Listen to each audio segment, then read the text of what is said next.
So this is the fifth session of what will probably be 10 or 11. I forgot I didn't count on the calendar. I think it was another five or six. And it might be slightly fewer too, depending on how tired you're getting of with my very long texts.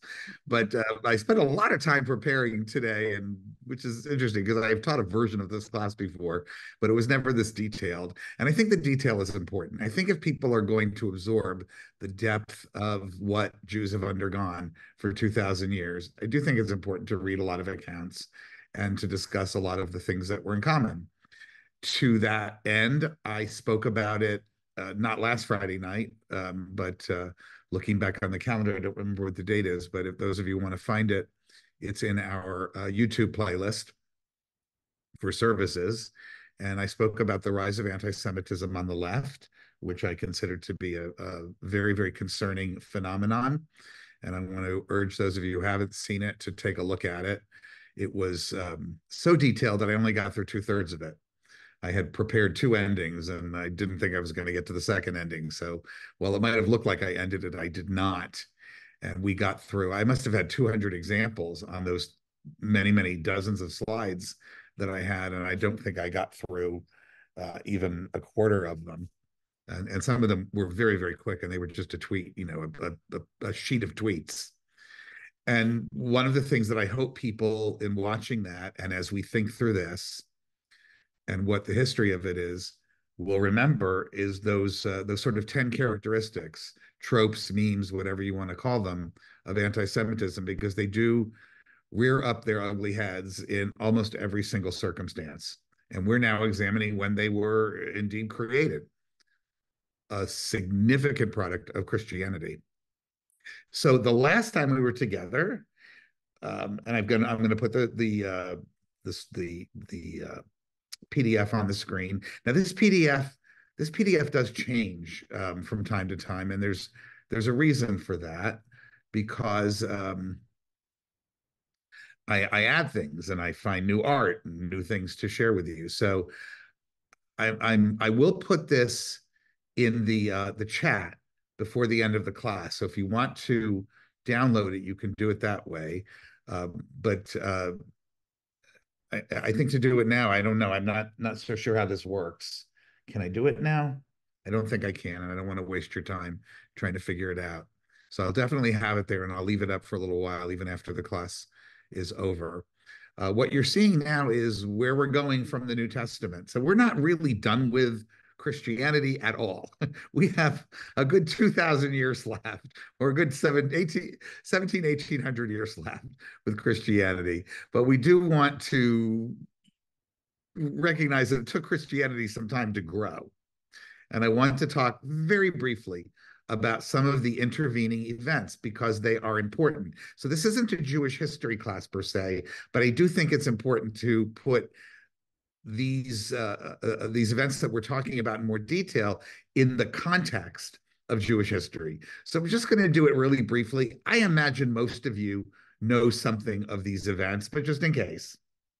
So the event that we're gonna go to next was the most proximate to Jesus's life.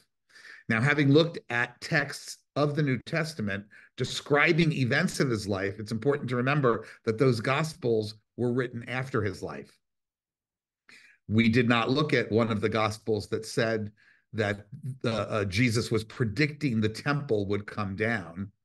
But I think as humanists, it's fair to say, logical and capable of enough critical thinking that when we talk about or read about a prophecy of something happening that happened, we know that that prophecy about it happening was written after it happened. So and then projected backwards. It's the only way you can time travel. You can't do it any other way. And we find this to be very true. The book of Daniel, by the way, predicts events almost perfectly up until a certain date, and we know because of that exactly when it was written, because all of the things that it pretends to predict for the events after which it was written, even though it takes place a long period before it was written, all of those things didn't happen. So that's great. It helps us date text. But in any case, it helps us very much to at least date the predictions that Jesus made about the destruction of the temple that are interpreted in the body of that gospel as being a punishment to the Jews for rejection of Jesus.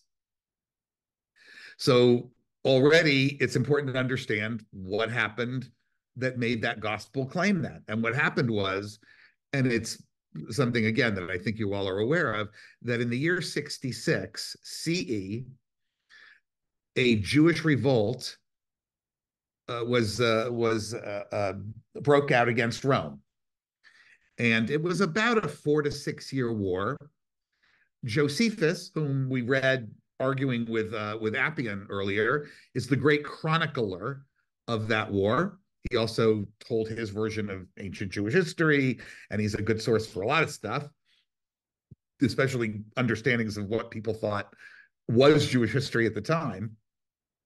But this was his period of activity as a writer, and it led to the destruction of the Second Temple. And if you've been to Jerusalem, you know that there is that wall. The wall is a retaining wall, the retaining wall that was built by Herod, who was a Jewish king. He was an Idumean, the child of an Idumean forcibly converted mother, because the Maccabees did that. And the Maccabees, one of the reasons they lost their kingdom is that they were so terrible at ruling. But he became sort of the king of the Jews and built that retaining wall. We still go there. It's actually about, if you go under the tunnel tours, you can see that we're halfway up the wall already because of all the garbage that kept raising that platform. And now that platform is, the prominent platform that everybody pictures. If you look over to your right, though, on the other side of the Mughrabi Bridge, in the area where, at least until recently, Reform and conservative Jews could sometimes hold dominion if they could find a place to stand, you see all the rocks, all the stones that are on the ground, huge stones. They were pushed over by the Romans from the top of that wall and landed on that side. So the temple is gone by the year 70. The Jews, however, are not expelled at that point.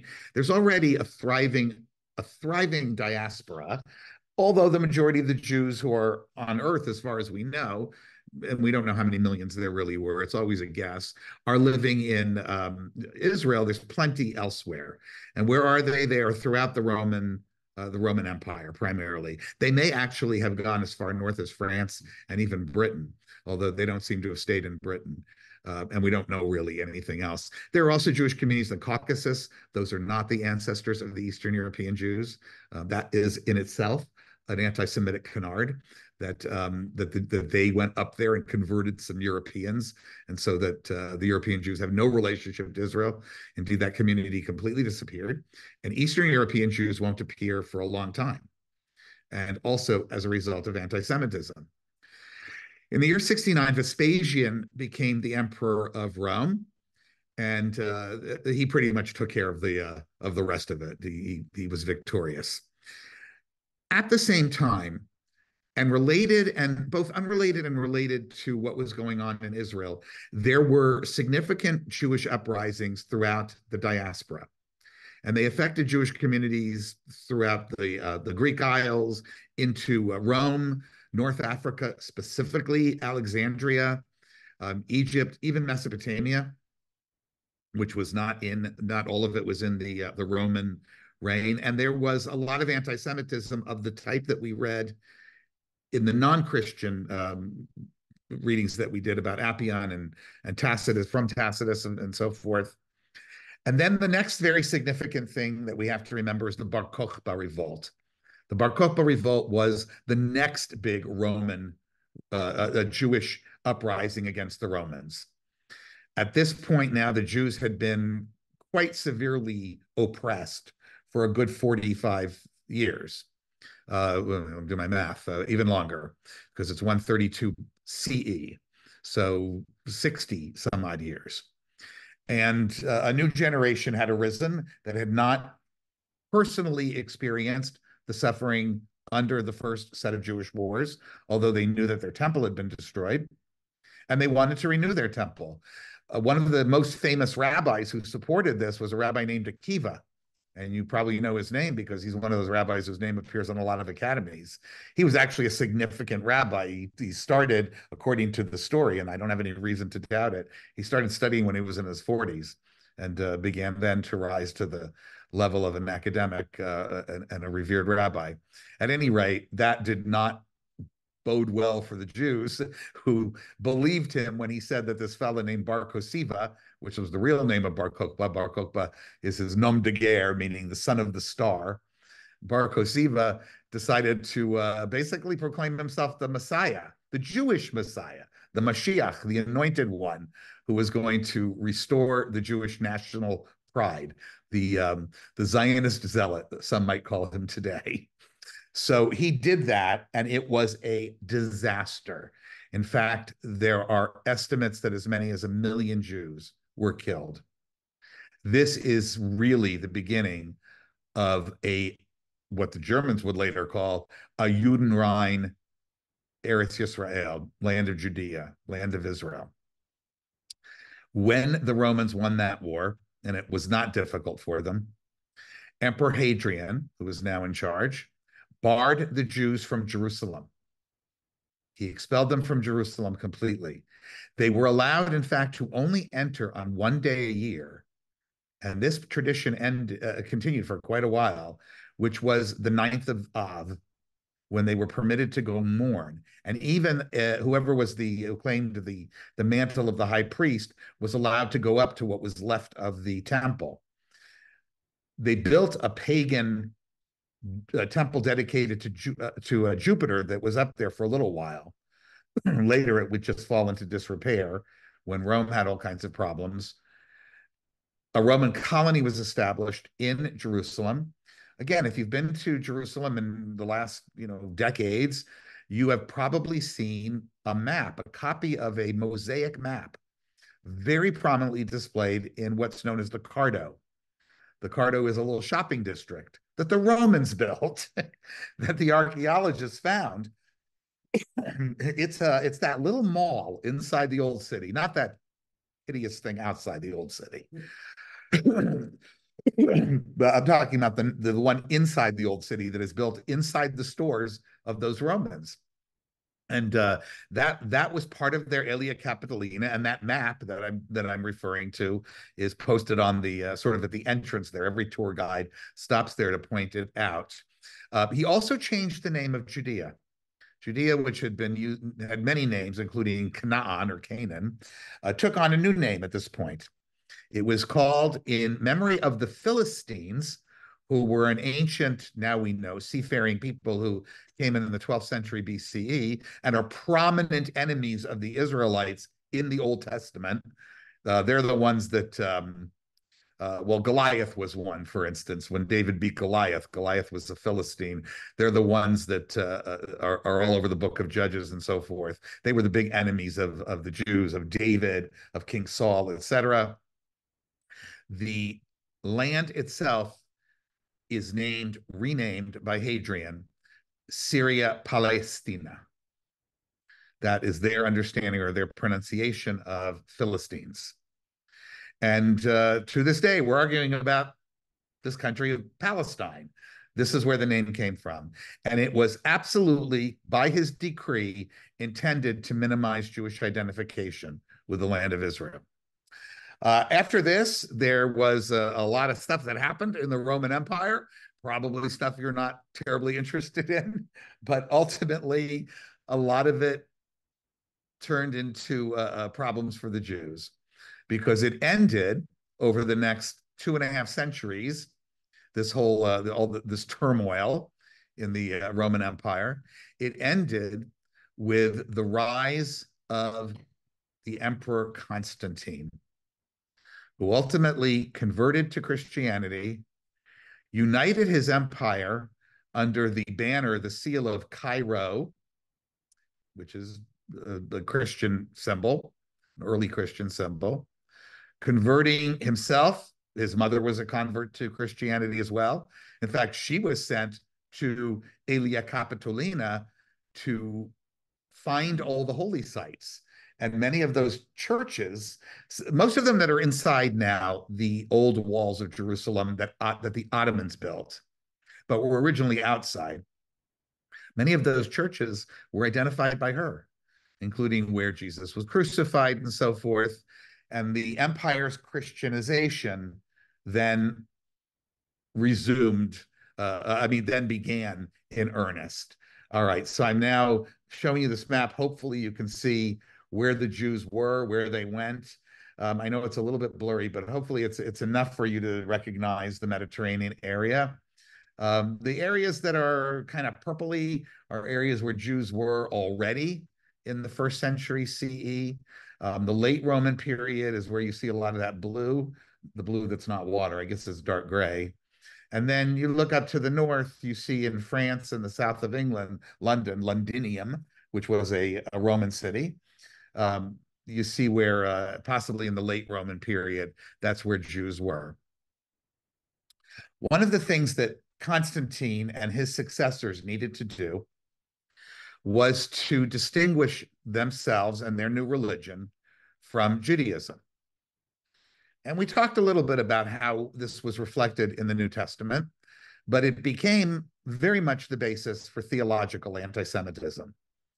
So Jesus and his death was said theologically, it's still the point, to be the establishment of a new kind of relationship between God and humanity. That meant that the Jews were kind of either superfluous or, more to the point, invalidated and meant to be treated poorly. This belief is known as replacement theology. You know, I know you've heard a version, a modern right-wing political version today, which is a bit different. This is actually a theological statement which states that Judaism is no longer valid because it has rejected, the Jews have rejected the true, most current revelation of God's will, which was manifest in bringing Jesus. So this is where we get the idea that the Tanakh, the Jewish Bible, is the Old Testament. Even in that language of it being the Old Testament, it communicates invalidity to it, or lack of validity is probably the proper word, that it's been replaced by something new and more accurate. Now, a bunch of I suppose, reforms. They're not really reforms; they're edicts that are going to define Christianity are called for. And Constantine the Great, is behind a lot of this. He begins to issue laws, as will his successors, and we'll look at that, as early as 329 CE, prohibiting Jews, for instance, from owning Christian slaves. I mean, you know, that doesn't sound like, we social justice warriors don't want our Jews to own slaves, but slavery was a very, very big part of the Roman Empire and its economy. And this was then saying that Jews couldn't have a part of that anymore. It prohibited mixed marriages, and significantly, it punished by death conversion of Christians to Judaism. I don't know if any of you read my commentaries a few weeks ago. I was doing a thing on Jews by choice. And I mentioned, I think at the beginning of the first one, I talked about that scene, and it's a scene that's in our imagination everywhere, that scene in Sex and the City when Charlotte, the character who ultimately converts, goes to the rabbi and he's so rude to her. And he says, not interested, and basically sends her out the door. And this is the image that rabbis have had for many years, that we don't want to convert people. And then there's that whole myth that rose up about rejecting them 3 times. But what really this was, and it was real, the hesitancy to convert people, was making a virtue out of a necessity, if you can call it a virtue. Maybe it's not. Because the necessity was that throughout Christendom, we were going to find that conversions of anybody to Judaism were considered punishable by death. And so Jews started to make it much more difficult. We were considered by them to be an abominable sect. He began to claim land in Israel for use by the Christian church. There are still many, many, many churches throughout Israel that are very ancient, that were placed there as a result of Constantine and the successors. And of course, I mentioned the visit there of his mom.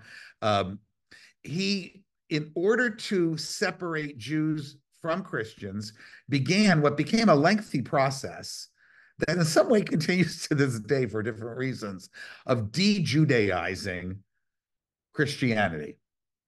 So what do I mean by that? Well, for instance, and it's kind of apparent right now, they're about Easter's upon us, right? We're about Easter's not that far away. And here you really see how Easter is usually connected. I don't understand their whole, I mean, I could read it to you, but it wasn't cogent. It certainly wasn't pertinent to this. Their whole system. But their system is not like Christmas. Christmas is just, you know, the 25th of December. It's always the 27th of December, 25th of December. With Easter, they want to keep it as close to Passover as possible. And when you get a leap year, you realize how they're doing that. Because now, because of our leap year, it's going to actually be close to Purim. And then Passover will begin to slide backwards again. And the Christians and the Jews will begin to be much closer. But the reason that we're not basically on the same date has to do with Constantine's support for the separation of the date of Easter from Passover.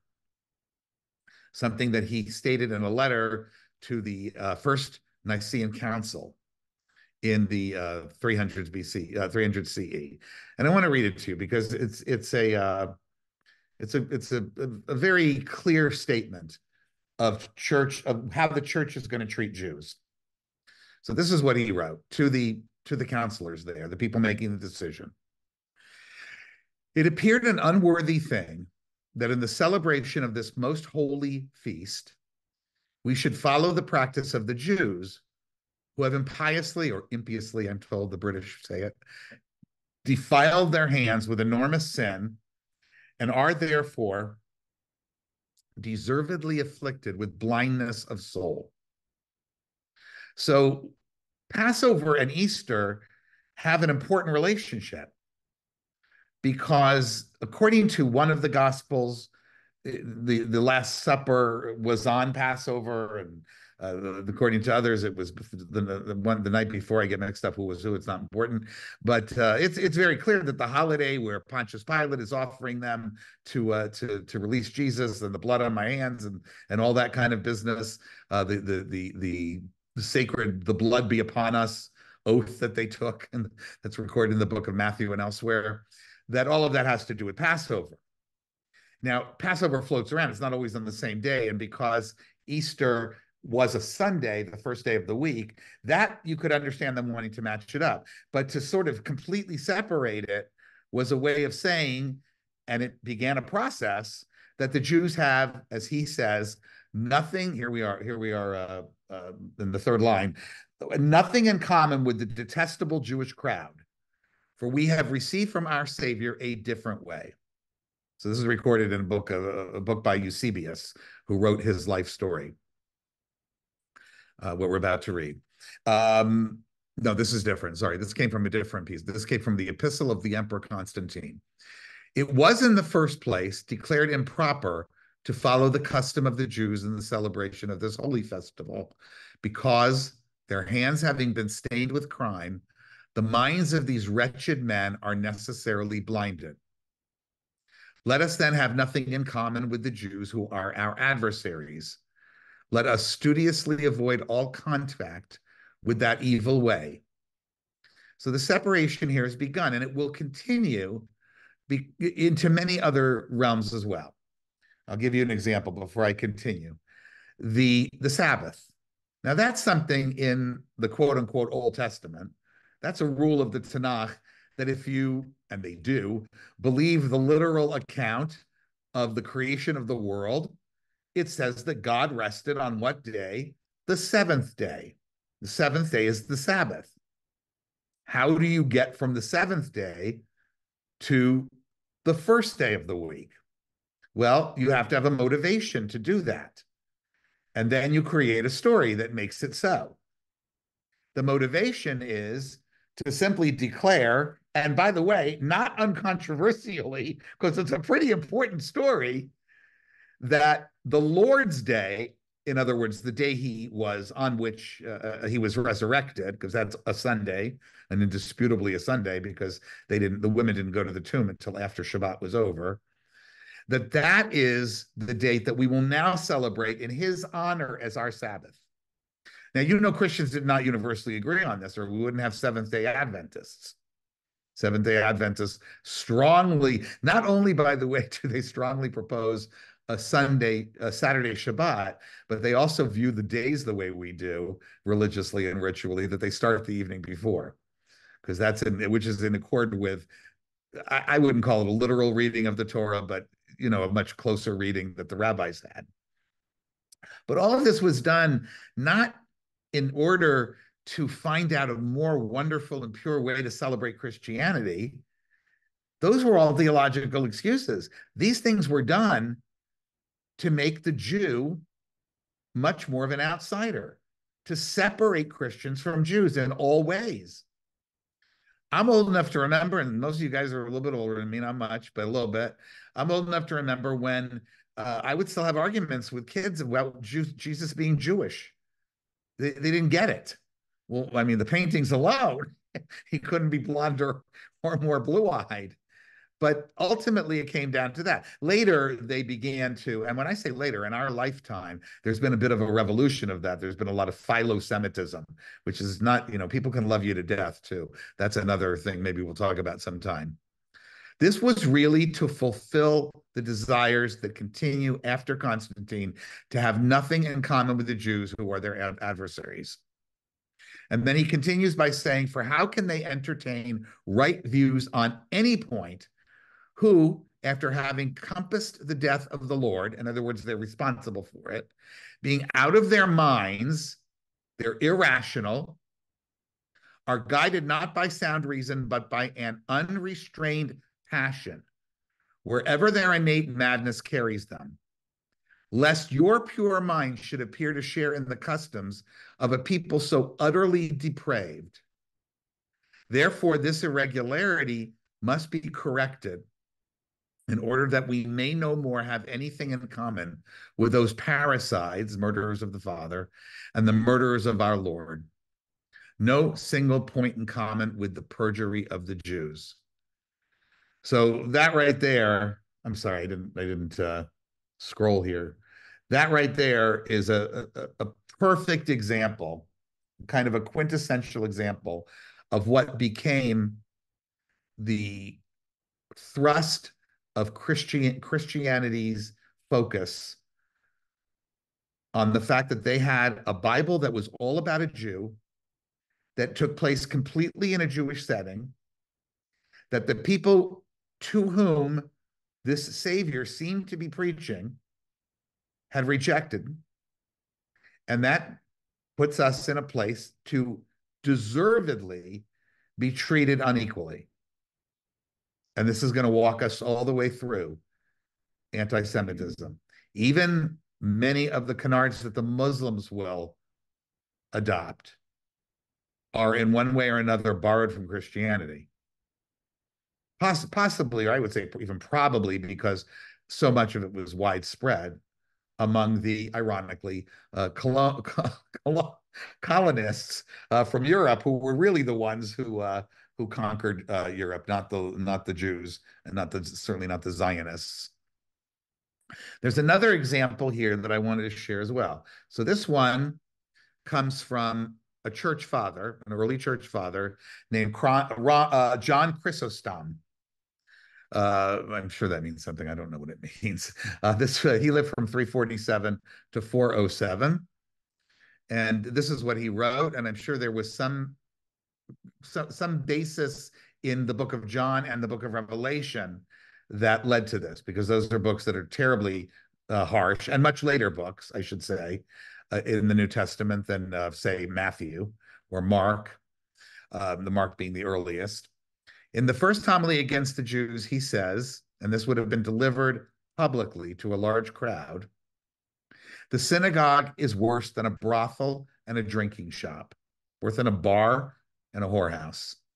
It is a den of scoundrels, a temple of demons, the caverns of devils, a criminal assembly of the assassins of Christ. I hate the Jews. It is the duty of all Christians to hate the Jews.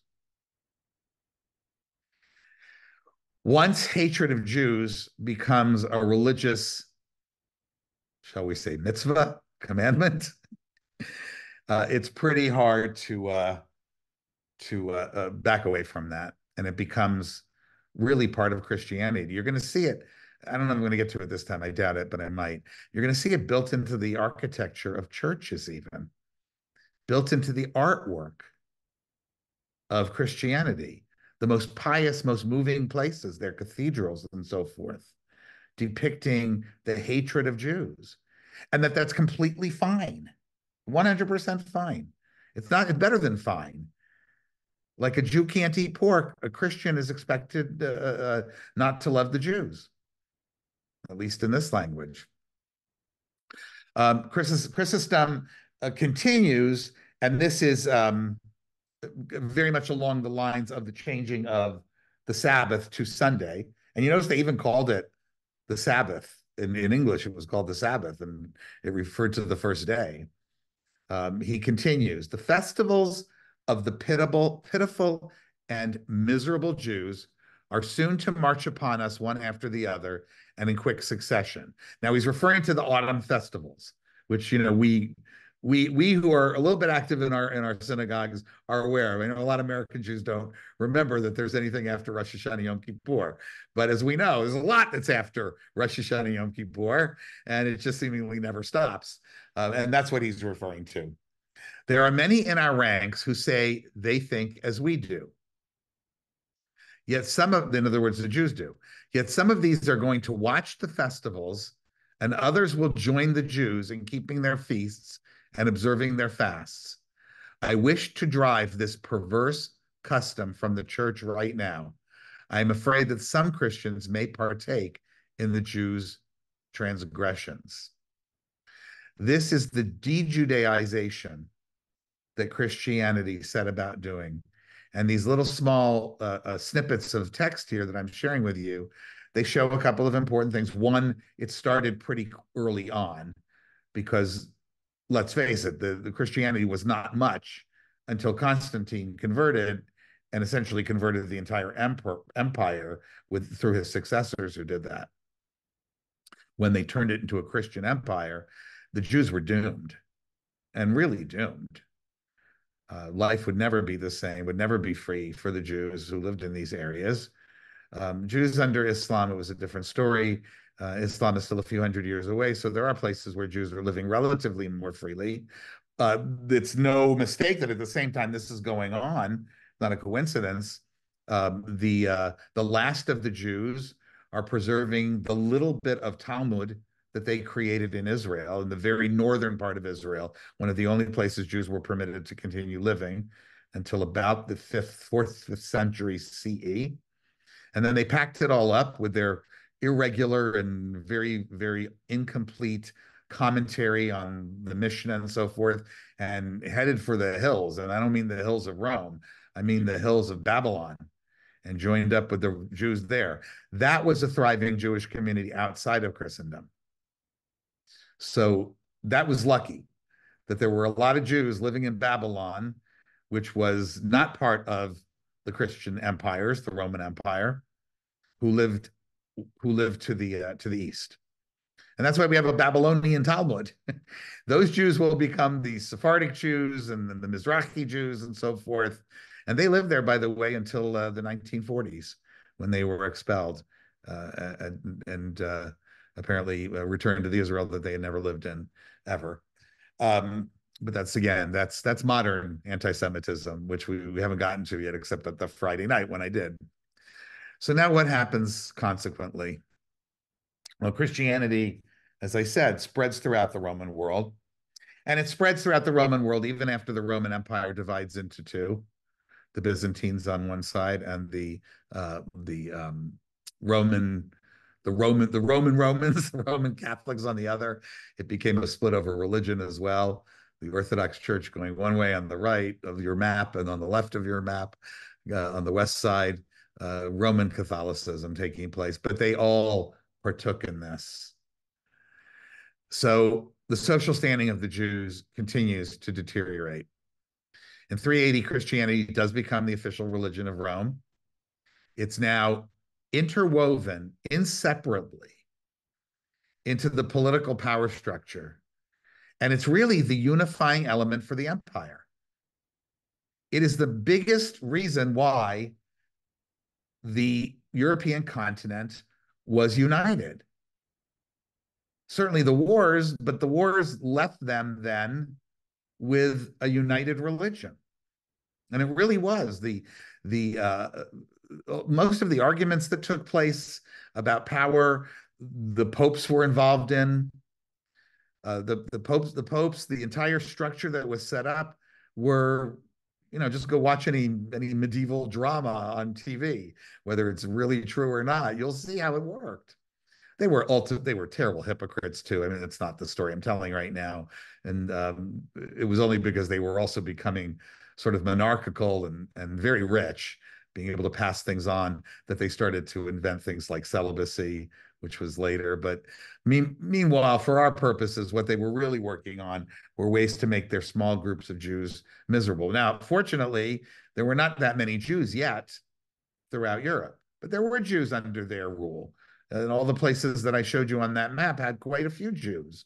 It's difficult, and I've tried a million ways to find out.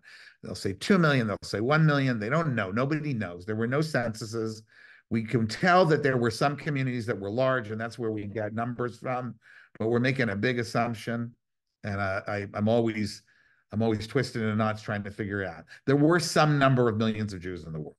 It was not anywhere near what it is now, ironically, because we're so small, but the world population was smaller.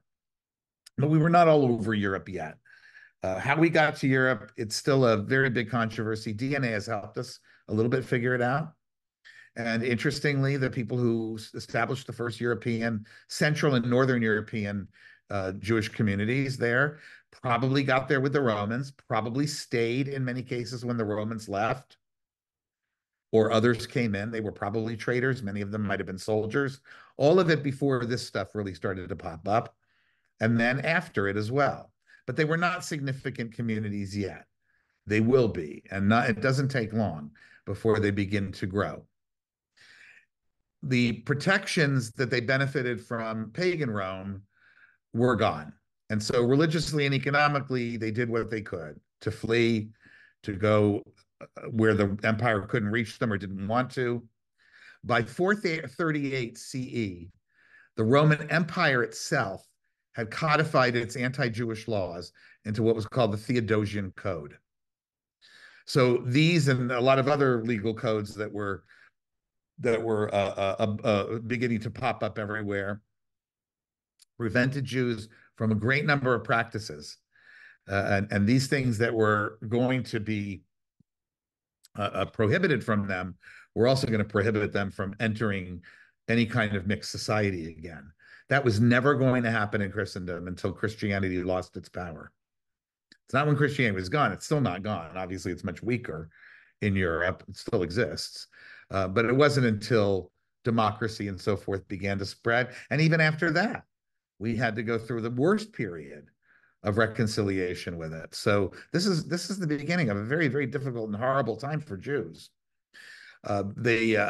Well, we already talked about some of the things. They couldn't build new synagogues. They couldn't marry anybody who wasn't Jewish.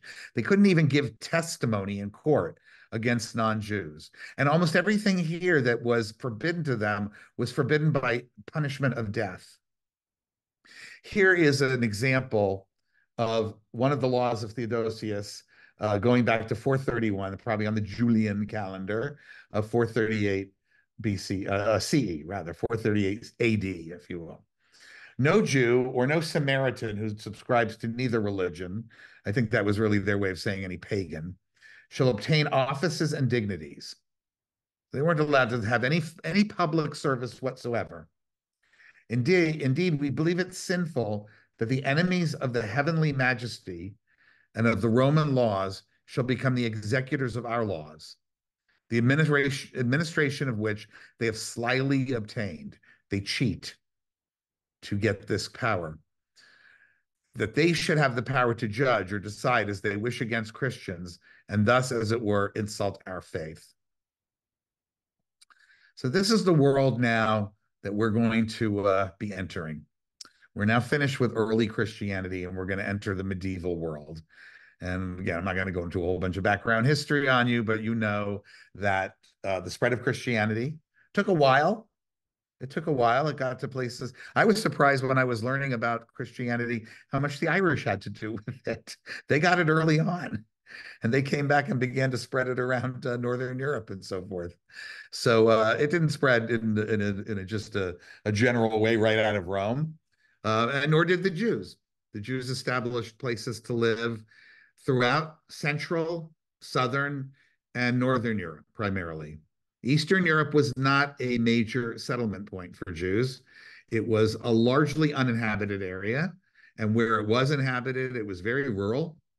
That, by the way, will have something to do with them going there, but that's more for Natan's class, although we're going to talk about what they faced when they did. He can teach you about the good stuff and the bad stuff. I'm only going to teach you about the bad stuff and very briefly mention the good stuff that attracted them there. But they wound up with major populations beginning to grow in the 20,000s and then the 200,000s, but not a whole lot larger than that in any given country. Throughout the middle of the continent, I would say probably as far east as kind of Berlin and that area. Jews much past there, they were not at this time in the medieval period. And one of the first great populations was in the Lorraine Valley. Rashi, the great rabbi there in the 10th century and 11th century. But there were Jews in England, there were Jews in France, not a few. These were established Jewish communities, Jews all over the place. The majority of the Jews still not there. The majority of the Jews were still Eastern Jews. And the Jews who were sort of on the borderline were the ones who were in the lands that were going back and forth between the hands of Muslims and Christians, namely the Iberian Peninsula. Now, we're not going to do Islam for a while, and Islam was an entirely different phenomenon. First of all, not particularized to the Jews. It didn't have that sort of sense of animus, of hate for the Jews, or raw, visceral hate for the Jews. The animosity wasn't there. And there were in many places very good relations. There were in other places not so good relations too. One of the things about Spain is that it did wind up going back and forth, not just between Muslims and Christians, but between some very difficult to deal with Muslims who were not particularly friendly. So we'll talk about it when we get there. But as I said, most Muslim anti-Semitism doesn't really burst out until the 19th century. But when it does, it's pretty bad. And it's really driving the conflict today in Palestine and Israel. It's really why we don't have two states, if you ask me, because I don't think the other side wants a state. But that's another story. All right, so moving on, where did they go? Well, so let's just talk about some of the ideas. So here's I forgot I had a map up right in front of you, so you can see where they were. This is where they were, and south in the Iberian Peninsula. Forgot I put that there. So when the Western Roman Empire essentially collapsed, and the decentralized feudalism grew, the only unity that they had was the church. And in fact, you know what replaced the Roman Empire? It didn't really collapse so much as transform itself into an uber structure known as the Holy Roman Empire. It didn't really have any power. It was the kings were elected from the monarchs that were available and seeking it.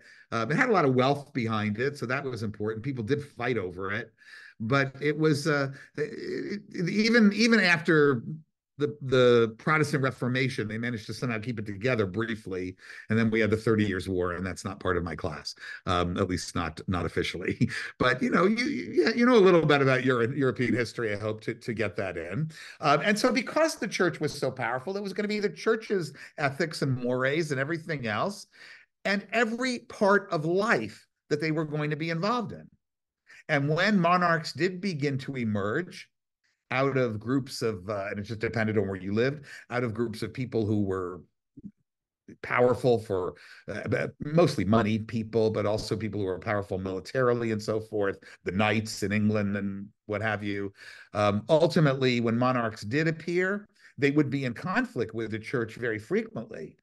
I mean, that's a whole other issue, but not so much about the Jews.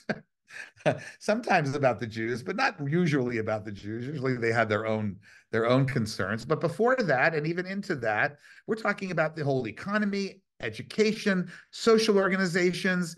Everything anyway was seen by Christians as just a preparation for life after death. And so they established a reality that anyone who was not a Christian was regarded as the enemy. And very quickly and easily, most of the pagans, at least from a historical point of view, most of the pagans became Christian. And in fact, a lot of the holiday of Christmas, absorbed their many traditions. I have a thing about winter solstice holidays. Obviously, I've claimed, I think, with a lot of substantiation, that Hanukkah itself is an ancient solstice holiday. Certainly Christmas, Saturnalia, but there were others too, and they just sucked them all up. That's why you have Yule logs and Christmas trees and things and Old Saint Nick and all kinds of things that had nothing to do with Saturnalia even. Throughout this period, these 1,000 years really of major growth that we call the Middle Ages or the medieval period, the leaders in European Christian began to solidify these doctrines that the Jews were responsible for the crucifixion of Christ, that the destruction of the temple by the Romans, that the diaspora of the Jews throughout the world were punishments for their past transgressions, that their sufferings and the limitations placed on them, rather than to explicitly murder them, although plenty were murdered, and we will see, were meant for them to serve as an example of what happens when you reject Christ. Because no people rejected Christ more directly than those from whom he emerged. That's important. In some weird way, the fact that Jesus was one of us may have saved our lives. But then again, we probably wouldn't have been the object of their disdain so much if Jesus wasn't part of our lives. So there's that irony in there. In the 10th and 11th centuries now, certain doctrines about Jews became very hard as they became unified over these issues. And believe me, they had plenty of issues among themselves.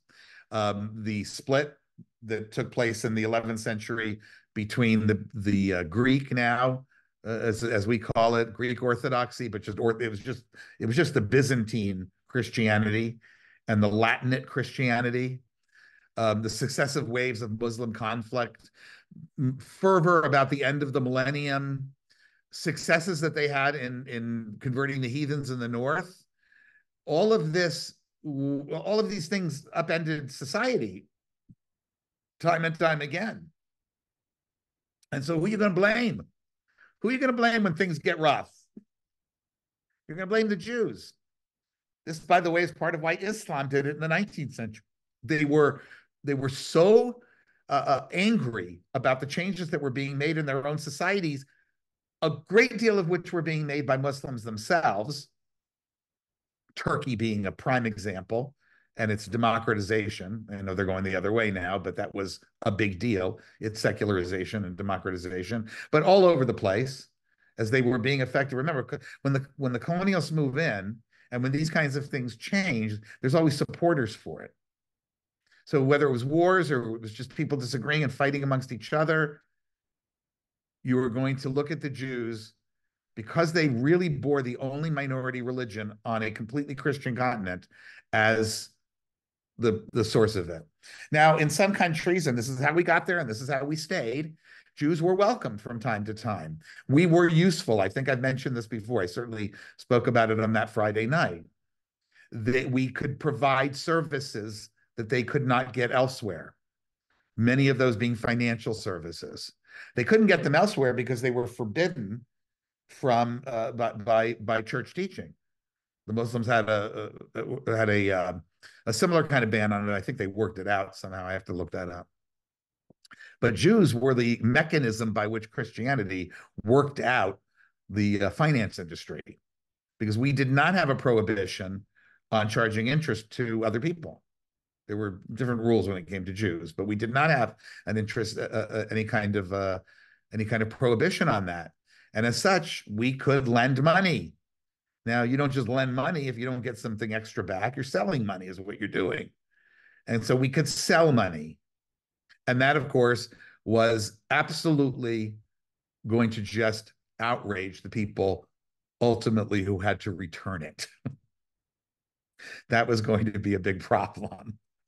Uh, of all the time, what's the time? So it's 1:51. So I'll just sort of do an introduction to this because it's our next big issue. Of all the events, though, that triggered the hatred of Jews, none was greater than the Crusades. And so, even though we're going to be kind of flipping around a little bit because I'm doing things thematically here, the Crusades, there were how many of them were there? I wrote it down. It was a series. There were 9 altogether. The 2 first ones being the ones that we're going to talk about the most. The Crusades were stunningly violent for the Jews, even though the Jews were not the main reason for the Crusades. The main reason for the Crusades were the differences that they were having with the Muslims, particularly over their conquest of Jerusalem. And the Crusades were a way, like all wars can be, to unite the people of Christian Europe behind a cause that ultimately was going to enrich both the crowns wherever they may be, and sometimes it impoverished them too, by the way, and the popes and Rome. Now, when we refer to Rome, we'll be talking about Catholic Rome.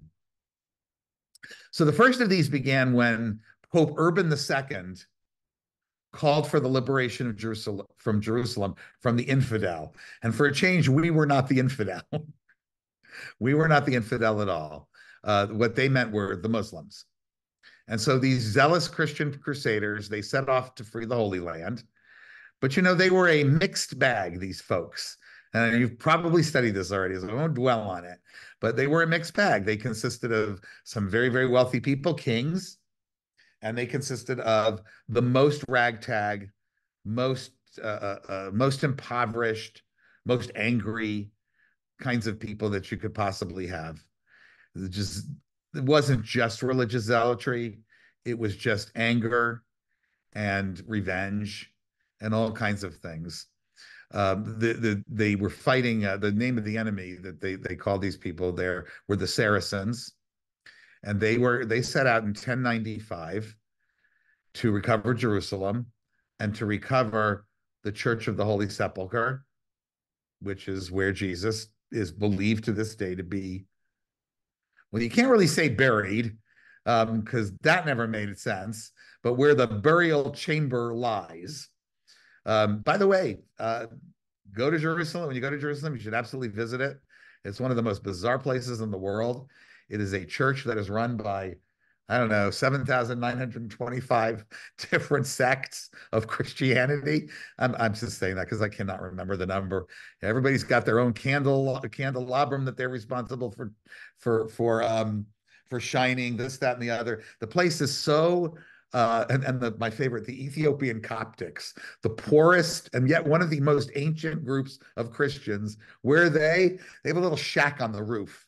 They get to dwell up there. If anybody's been to this church, you know what I'm talking about. This is probably not where the Holy Sepulchre was.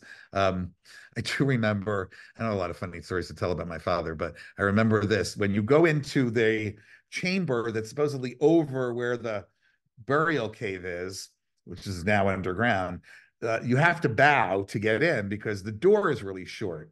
Does anybody remember this? Anybody ever seen this? And I can't imagine he was the only person who ever did it. But when he walked in, he hit his hat and he yelled "Jesus Christ" really loudly, which is really something you do not do in the Church of the Holy Sepulchre. It was really funny.